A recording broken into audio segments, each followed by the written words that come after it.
बोलो राधा कृष्ण भगवान की जय। हमारे उपस्थित सभी साधु संतों की नमस्ते। श्री श्री श्री 108 श्री हमारे व्यास जी महाराज को मेरा सत सत नमन।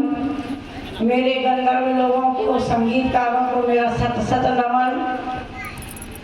इस पंडाल में उपस्थित मेरे साधुजनों को, मेरे सहयोगी ब्राह्मणों को मेरा सत सत नमन। और मेरे क्षेत्र के, मेरे ग्राम के जितने भी मेरे भाई बहन जिन्होंने मेरे को इस कार्यक्रम में चर्चा में लगाया है, उनकी तो मैं शामिल हूँ।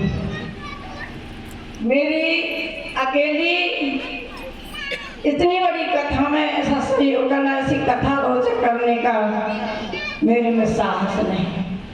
यदि मेरे क्षेत्रवासी, यदि मेरे ग्रामवासी, मेरी महिला मंडल, मेरा पुरुष मंडल, नवयुवक मंडल और मेरा काली बंदर वाला मंडल, सभी बच्चों ने मेरा बहुत उत्साह बढ़ाया, जिससे मैं इस कार्यक्रम को कर पाई हूँ। इसमें मेरी कोई बड़ाई नहीं है।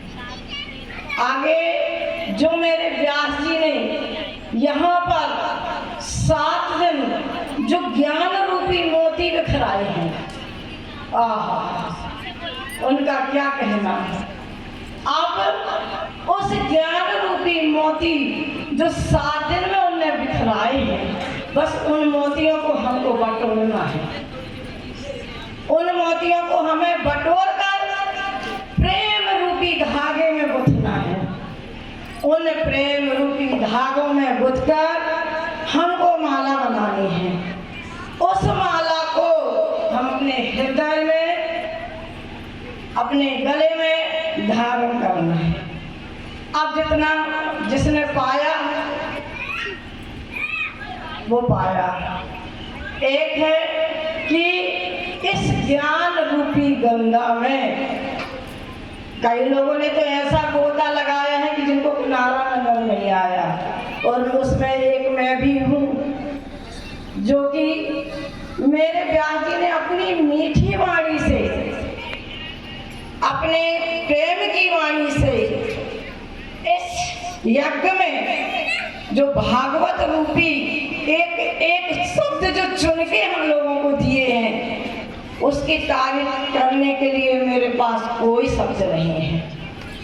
मैं क्या तारीफ कर सकती हूँ उसकी, मेरे पास कोई शब्द नहीं है। मेरे आचार्य जी सूरज, उसकी तारीफ तो कोई कर ही नहीं सकता।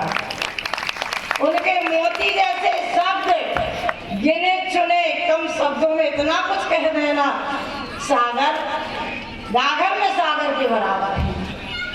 और क्या कहूँ कि उनने जो रस बरसाया यहाँ पर, उस रस को हम लोग, खासकर मैं बोल रही कि जब तक मैं जीवित रहूंगी, उन्हें पूरे 7 दिनों में एक ही चीज में जोड़ दिया है, भगवान नाम।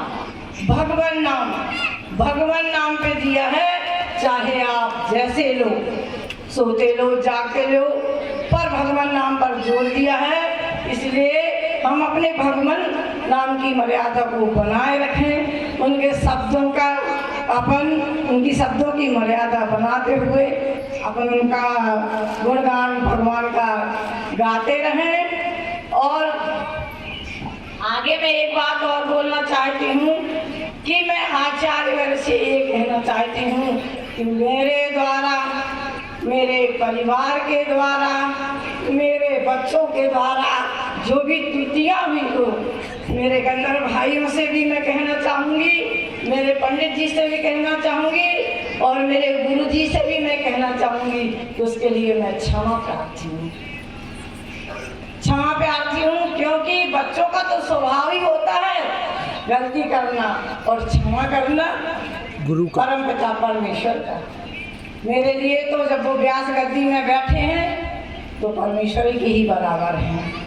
और सबसे बढ़िया मेरे ग्राम का ब्राह्मण श्री देवेंद्र तिवारी जी एवं मेरे रामू भाई का इस कथा में भी बहुत सहयोग मिला है, उनको भी मैं बहुत बहुत बहुत धन्यवाद देना चाहती हूँ।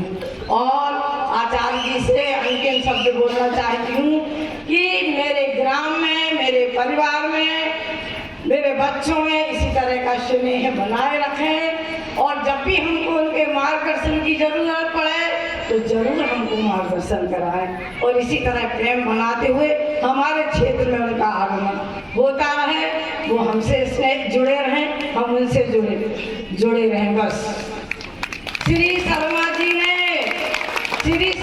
ने भागवत रच सुना, सागर भरा दिया और भव सागर पार उतरने को एक नौका बना दिया। वाह वाह। इसके माध्यम से हम अपनी नैया को पार लगा सकते हैं। यदि इतना सा भी अमल कर लें तो आगे और कुछ नहीं, अपनी वाणी को विराम दें।